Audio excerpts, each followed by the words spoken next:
एक तरफ भगवान शिव के जयकारे गूंज रहे हैं तो दूसरी तरफ हजारों पुलिसकर्मी सुरक्षा की कमान संभाले हुए हैं।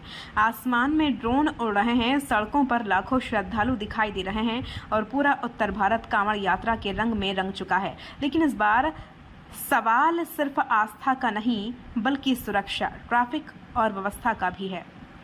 आज की यह विशेष रिपोर्ट सिर्फ एक धार्मिक यात्रा की कहानी नहीं है, बल्कि करोड़ों लोगों की आस्था, प्रशासन की तैयारियों, तकनीक की ताकत और सुरक्षा व्यवस्था के सबसे बड़े इम्तिहान की कहानी है।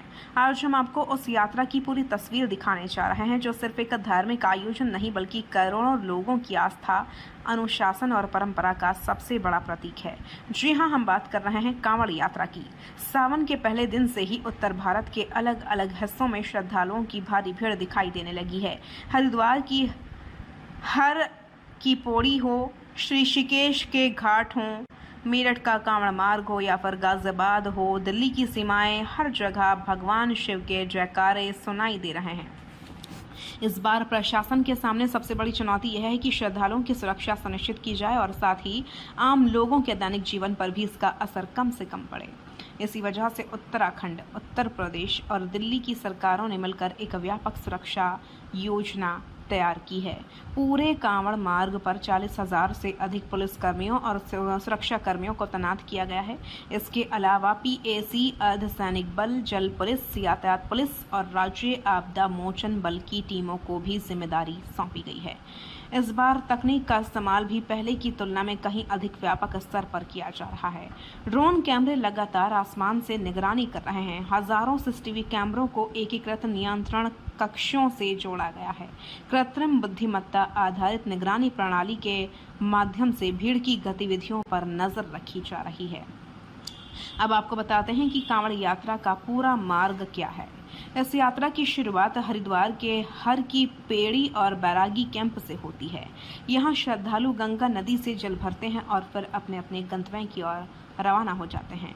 हरिद्वार से आगे बढ़ने के बाद श्रद्धालु नारसन और पुरकाजी बॉर्डर के रास्ते उत्तर प्रदेश में प्रवेश करते हैं। इसके बाद यात्रा मुजफ्फरनगर, रामपुर, तिराहा और खतौली की ओर बढ़ती है। खतौली से कांवड़िये मेरठ पहुंचते हैं और यहीं से यात्रा कई अलग अलग मार्गों में विभाजित हो जाती है। एक मार्ग मेरठ से मोदी नगर, मुरादनगर और गाजियाबाद होते हुए दिल्ली पहुंचता है। दूसरा मार्ग हापुड़, बुलंदशहर, अलीगढ़, मथुरा और आगरा की ओर जाता है। इसके अलावा बड़ी संख्या में श्रद्धालु हरियाणा और राजस्थान की ओर भी प्रस्थान करते हैं।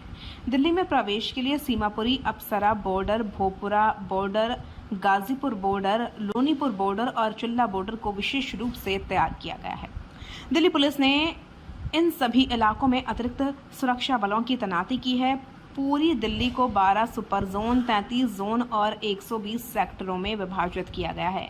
वरिष्ठ अधिकारियों को अलग अलग क्षेत्रों की जिम्मेदारी सौंपी गई है।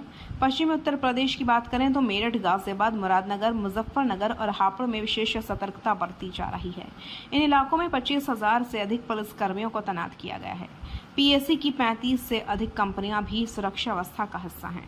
हरिद्वार से मुरादनगर तक गंग नहर के किनारे भी सुरक्षा व्यवस्था मजबूत की गई है। यहाँ जल पुलिस और एसडीआरएफ की टीमें लगातार निगरानी कर रही हैं। अब बात करते हैं ट्रैफिक व्यवस्था की। दिल्ली मेरठ एक्सप्रेसवे और दिल्ली देहरादून हाईवे पर भारी वाहनों के प्रवेश पर रोक लगा दी गई है। 4 अगस्त से कई मार्गों पर वन वे व्यवस्था लागू कर दी जाएगी। दिल्ली रोड, रुड़की रोड, गढ़ रोड और हापुड़ रोड के कई हिस्सों में ट्रैफिक डायवर्जन लागू रहेगा। प्रशासन ने स्पष्ट कर दिया है कि कांवड़ पटरी मार्ग पर सामान्य वाहनों के प्रवेश की अनुमति नहीं होगी। आपातकालीन सेवाओं, एम्बुलेंस और सार्वजनिक परिवहन के लिए अलग मार्ग निर्धारित किए गए हैं। प्रशासन ने लोगों से अपील की है कि वे अनावश्यक यात्रा से बचें और यात्रा पर निकलने से पहले ट्रैफिक एडवाइजरी अवश्य देख लें। अब बात उन नियमों की जिनका पालन इस बार अनिवार्य किया गया है। कांवड़ मार्ग पर स्थित शराब की दुकानें अस्थायी रूप से बंद रहेंगी। मांसाहारी भोजन परोसने वाले ढाबों और होटलों को भी बंद रखने का आदेश दिया गया है। तेज आवाज में डीजे बजाने और भड़काऊ गानों के प्रसारण पर पूरी तरह प्रतिबंध लगा दिया गया है। किसी भी वाहन पर तलवार, भाला या अन्य धारदार हथियार ले जाने की अनुमति नहीं होगी। इन नियमों का उल्लंघन करने वालों के खिलाफ तत्काल कार्रवाई की जाएगी।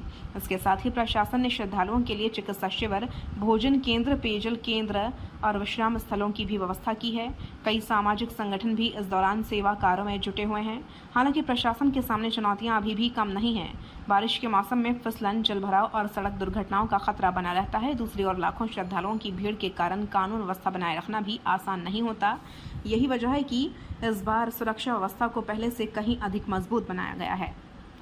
लेकिन इन सबके बीच एक बात बिल्कुल साफ है कि कांवड़ यात्रा सिर्फ एक धार्मिक आयोजन नहीं है, बल्कि यह भारत की सांस्कृतिक विरासत और सामाजिक एकता का भी प्रतीक है।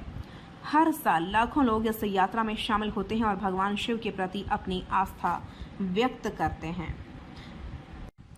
एक बार फिर वही दृश्य दिखाई दे रहा है। कंधों पर कांवड़ रखे श्रद्धालु आगे बढ़ रहे हैं। स्वयंसेवी संगठन सेवा कार्यों में लगे हुए हैं और प्रशासन पूरी सतर्कता के साथ अपनी जिम्मेदारियां निभा रहा है। फिलहाल पूरे उत्तर भारत में सिर्फ एक ही आवाज गूंज रही है, हर हर महादेव। कांवड़ यात्रा के दौरान दिल्ली मेरठ एक्सप्रेसवे पर भारी वाहनों के प्रवेश पर रोक लगा दी गई है। दिल्ली देहरादून हाईवे पर भी विशेष ट्रैफिक योजना लागू की गई है। 4 अगस्त से कई प्रमुख मार्गों पर वन वे व्यवस्था लागू कर दी जाएगी। इसका अर्थ है कि सड़क का एक हिस्सा पूरी तरह कांवड़ियों के लिए सुरक्षित रहेगा। दिल्ली रोड, गढ़ रोड, रुड़की रोड और हापुड़ रोड पर कई कट बंद रहेंगे। कांवड़ पटरी मार्ग पर भी सामान्य वाहनों के प्रवेश पर रोक लगा दी गई है। गंगा एक्सप्रेसवे के कुछ हिस्सों में भी प्रतिबंध लागू किया गया है। प्रशासन ने लोगों से अपील की है कि वे घर से निकलने से पहले ट्रैफिक एडवाइजरी अवश्य देख लें। अब उन नियमों की बात करते हैं जिनका पालन सभी श्रद्धालुओं को करना होगा। कांवड़ यात्रा मार्ग पर शराब की दुकानें बंद रहेंगी। मांसाहारी भोजन परोसने वाले ढाबों और होटलों को भी अस्थायी रूप से बंद रखा जाएगा। तेज आवाज में डीजे बजाने और भड़काऊ गाने चलाने पर प्रतिबंध रहेगा।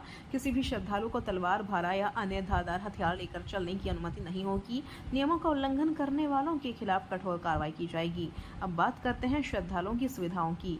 पूरे मार्ग पर अस्थायी शिविर बनाए गए हैं। यहाँ भोजन, पानी, चिकित्सा सुविधाओं और विश्राम की व्यवस्था की गई है। आपातकालीन सेवाओं को ध्यान में रखते हुए एम्बुलेंस और चिकित्सा दलों को भी तैनात किया गया है।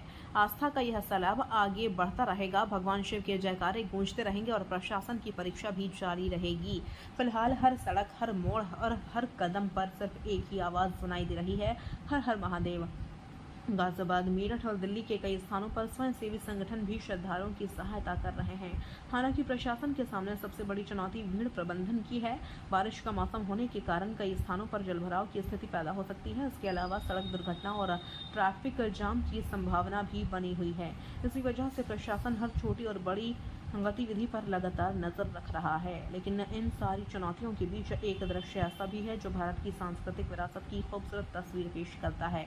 कंधों पर कांवड़ उठाए श्रद्धालु, भगवान शिव के जयकारे लगाते बच्चे, सेवा शिविरों में भोजन बांटते स्वयंसेवक और 24 घंटे ड्यूटी कर रहे सुरक्षाकर्मी इस यात्रा को और भी भव्य बना रहे हैं। यह सिर्फ एक यात्रा नहीं है, यह विश्वास की यात्रा है। यह सिर्फ एक परंपरा नहीं है, यह भारत की सांस्कृतिक चेतना का उत्सव है। और यही कारण है कि आने वाले दिनों में पूरे उत्तर भारत की नजरें इसी यात्रा पर टिकी रहेंगी।